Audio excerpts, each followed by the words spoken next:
Hello friends, welcome to trade to spend. Nifty के weekly analysis के एक और वीडियो में आपका स्वागत है। होप आपने हमारा पिछला वीकली एनालिसिस का वीडियो देखा होगा, जिसमें हमने निफ्टी की पिछले हफ्ते की मूवमेंट के बारे में डिस्कस किया था और हमने क्लियरली मेंशन किया था कि हो सकता है निफ्टी में इस हफ्ते रिकवरी रहे। मंडे को शायद निफ्टी में गैप डाउन ओपनिंग हो और वैसा ही हुआ। निफ्टी ने मंडे को एक huge gap down opening the because globally जो मार्केट में टैरिफ वॉर चल रहा है उस वजह से निफ्टी ने उसका इम्पैक्ट लिया और एक ह्यूज गैप डाउन ओपनिंग दी और 22,000 जो निफ्टी का एक बहुत इंपॉर्टेंट सपोर्ट है, और वहां से फिर निफ्टी ने बहुत शानदार रिकवरी दिखाई। इनफैक्ट निफ्टी ने इतनी अच्छी रिकवरी दिखाई कि एक हफ्ते में 4 दिन के अंदर अंदर, क्योंकि थर्सडे को मार्केट बंद थी, और 4 दिन के अंदर अंदर निफ्टी ने करीब 1000 पॉइंट की रिकवरी दिखाई है। निफ्टी का पिछले हफ्ते का लो था 21,743 और पिछले हफ्ते का जो हाई था वो था 22,923 के आसपास, मतलब अप्रॉक्सीमेटली 1200 पॉइंट निफ्टी ने 4 दिन के अंदर अंदर रिकवर किया है। और ये निफ्टी की बहुत शानदार रिकवरी है और हमने अपने पिछले वीकली एनालिसिस के वीडियो में इसके बारे में डिस्कस भी किया था। अगर हम निफ्टी का डेली चार्ट देखें एक बार, डेली बेसिस पे निफ्टी ने जो यहाँ पर मंडे को एक ह्यूज गैप डाउन ओपनिंग दी थी, वहाँ से निफ्टी ने बहुत शानदार रिकवरी दिखाई थी। रिकवरी दिखाने के बाद निफ्टी ने ट्यूसडे वेंसडे साइडवेज मूवमेंट दिखाया और हमने डेली बेसिस पे अपने यूट्यूब चैनल में अपडेट किया था कि निफ्टी की उस दिन की मूवमेंट कैसी रह सकती है और निफ्टी की ओपनिंग के बेसिस पे हम लोग किस तरह से ट्रेड लेंगे। अगर आपने हमारा यूट्यूब चैनल सब्सक्राइब नहीं किया है तो प्लीज़ सब्सक्राइब कर लीजिएगा और बेल आइकन जरूर हिट कर लीजिएगा, सो दैट जब भी मैं अपना अगला वीडियो पोस्ट करूँ आपको नोटिफिकेशन आ जाए। और फिर फ्राइडे को निफ्टी ने बहुत शानदार रिकवरी दिखाने के बाद एक पॉजिटिव क्लोजिंग दी है। प्लस जो निफ्टी ने डेली बेसिस पे एक ह्यूज गैप छोड़ा था, निफ्टी ने फाइनली पूरे हफ्ते में उस पूरे गैप को रिकवर किया है। प्लस डेली बेसिस पे निफ्टी जिस इंपॉर्टेंट ट्रेंड लाइन से रेजिस्टेंस ले रहा था, फाइनली एक बार फिर से निफ्टी ने उस ट्रेंड लाइन को ब्रेकआउट दिया है और उसके ऊपर क्लोजिंग दी है। अब उसका कंफर्मेशन कब होगा? जब निफ्टी अगले दिन लगातार, मतलब 2 दिन लगातार उस ब्रेकआउट के कैंडल के ऊपर सस्टेन करेगा।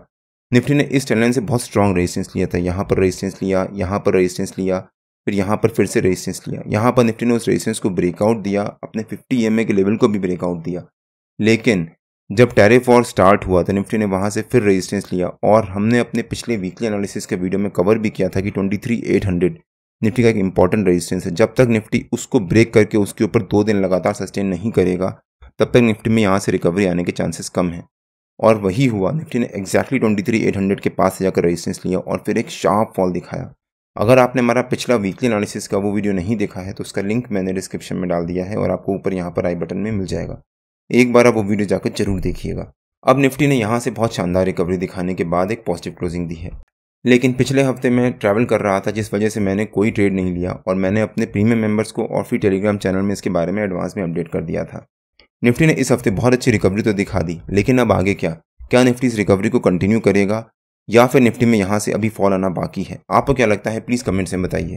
तो अब देखते हैं कि मेरे हिसाब से निफ्टी की इस हफ्ते की मूवमेंट कैसी रह सकती है। अगर हम निफ्टी के वीकली चार्ट पे आ जाते हैं एक बार, निफ्टी ने इस हफ्ते बहुत शानदार रिकवरी दिखाने के बाद एक पॉजिटिव क्लोजिंग ही दी है और अगर निफ्टी को इस रिकवरी को कंटिन्यू करना है तो निफ्टी को इस वीक के हाई के ऊपर जाकर क्लोजिंग देनी पड़ेगी, मतलब 2 दिन लगातार। प्लस जो टैरिफ वॉर चल रहा है उसमें भी ट्रंप ने अब इंडिया को 90 डेज का लेवरेज दिया है कि 90 दिन बाद यानी जुलाई के आसपास वो दोबारा उस पॉलिसी को या फिर टैरिफ को रिव्यू करेंगे। लेकिन कोई भरोसा नहीं है वो कब पलट जाए बीच में। हो सकता है वो आज बुलाए कि 90 डेज बाद वो टैरिफ को दोबारा रिव्यू करेंगे, लेकिन वो कल फिर से रिव्यू करने बैठ जाए, इसलिए उस पर हम भरोसा नहीं कर सकते। लेकिन जब तक वहाँ पर कोई चेंज नहीं आता और टैरिफ की कोई न्यूज़ में नया अपडेट नहीं आता, तब तक मेरे ख्याल से मार्केट अब पॉजिटिव मूवमेंट में के लिए तैयार है और हो सकता है निफ्टी में अब यहाँ से रिकवरी आना स्टार्ट हो। लेकिन फिर भी 23,800 निफ्टी का एक इंपॉर्टेंट रेजिस्टेंस बना हुआ है। जब तक निफ्टी 23,800 को ब्रेक करके उसके ऊपर 2 दिन लगातार सस्टेन नहीं करेगा तब तक निफ्टी में पॉजिटिव मूवमेंट आने के चांसेस थोड़े से कम हैं। और अगर निफ्टी 28,300 के आसपास जाकर क्लोजिंग देता है तो हो सकता है निफ्टी अब 23,800 को ब्रेक करे और उसके ऊपर सस्टेन करे, क्योंकि 23,800 पे निफ्टी ने कई बार पहले यहाँ पर रेजिस्टेंस लिया है, यहाँ पर भी रेजिस्टेंस लिया है और अब अगर दोबारा आएगा तो शायद निफ्टी उसको ब्रेक करके उसके ऊपर निकल जाएगा। किसी भी चीज़ को बार बार हिट करो तो धीरे धीरे वो कमज़ोर हो जाती है और वहाँ पर फाइनली वो टूट जाती है, और वही हाल यहाँ पर हो सकता है। मेरे ख्याल से निफ्टी का अगले हफ्ते का रेजिस्टेंस रह सकता है जो निफ्टी का 50 EMA का लेवल है वीकली चार्ट पे, मतलब 23,222 के आसपास, और 22,000 जो निफ्टी का एक बहुत इंपॉर्टेंट स्ट्रॉन्ग सपोर्ट बना हुआ है इस समय, वो निफ्टी का हमारा अगले हफ्ते का सपोर्ट रह सकता है। तो हो सकता है निफ्टी अगले हफ्ते 23,222 एज अ रेजिस्टेंस और 22,000 एज अ सपोर्ट, इसी रेंज के बीच में ट्रेड करे। जिस हिसाब से इस समय ग्लोबल मार्केट ट्रेड कर रही है उसके बेसिस पे लगता है कि निफ्टी में कल यानी ट्यूसडे को एक ह्यूज गैप अप ओपनिंग होगी। हो सकता है निफ्टी 23,000 या फिर उसके ऊपर एक ह्यूज गैप अप ओपनिंग दे। अगर निफ्टी ने ग्लोबल मार्केट को फॉलो किया और 23,000 के पास या उसके ऊपर एक ह्यूज गैप अप ओपनिंग दी तो जंप करके पुट कॉल बाय या फिर पुट सेल मत कर दीजिएगा, वेट करिएगा।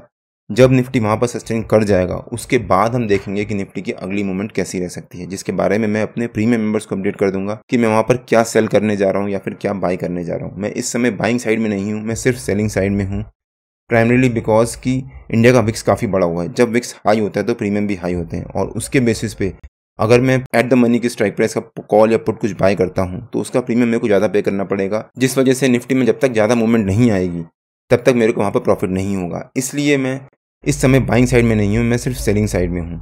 तो अगर निफ्टी कल यानी ट्यूसडे को एक ह्यूज गैप अप ओपनिंग देता है तो उसको वहाँ पर सस्टेन होने दीजिएगा। अगर निफ्टी वहाँ पर आधा पौन घंटा यानी करीब 10 बजे तक सस्टेन कर गया तब हम वहाँ पर जाकर पुट सेल कर सकते हैं, पहली 15 मिनट के लो को स्टॉप लॉस मान के।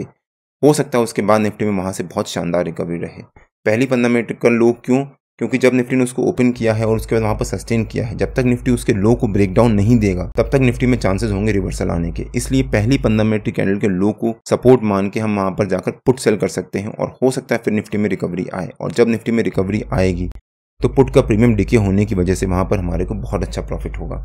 तो इसीलिए अगर निफ्टी कल यानी ट्यूसडे को एक ह्यूज गैप अप ओपनिंग देता है और वहाँ पर सस्टेन कर जाता है तब हम वहाँ पर जाकर पुट सेल करेंगे।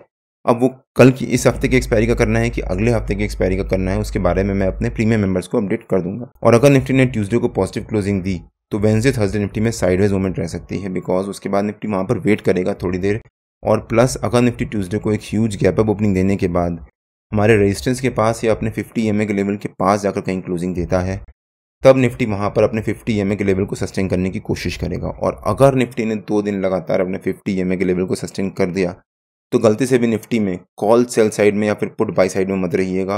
हो सकता है निफ्टी में बहुत अच्छी शार्प शॉर्ट कवरिंग आए। बस एक कंडीशन है कि जो टैरिफ वॉर चल रहा है या फिर टैरिफ की न्यूज़ चल रही है उसका कुछ नेगेटिव इम्पैक्ट या फिर नेगेटिव स्टेटमेंट ना आए। निफ्टी और बैंक निफ्टी के जो भी लेवल्स होते हैं वो रेगुलर बेसिस पे मैं अपने फ्री टेलीग्राम चैनल में पोस्ट करता रहता हूँ। अगर आपने मेरा फ्री टेलीग्राम चैनल ज्वाइन नहीं किया है तो उसका लिंक मैंने डिस्क्रिप्शन में डाल दिया है और आप मेरे को टेलीग्राम में ट्रेड टू स्पेंड नाम से सर्च मार्केट ज्वाइन कर सकते हैं। अगर आपको वीडियो अच्छा लगा हो तो please like share and subscribe और बेल आइकन जरूर हिट कर लीजिएगा सो दैट जब भी मैं अपना अगला वीडियो पोस्ट करूँ आपको नोटिफिकेशन आ जाए।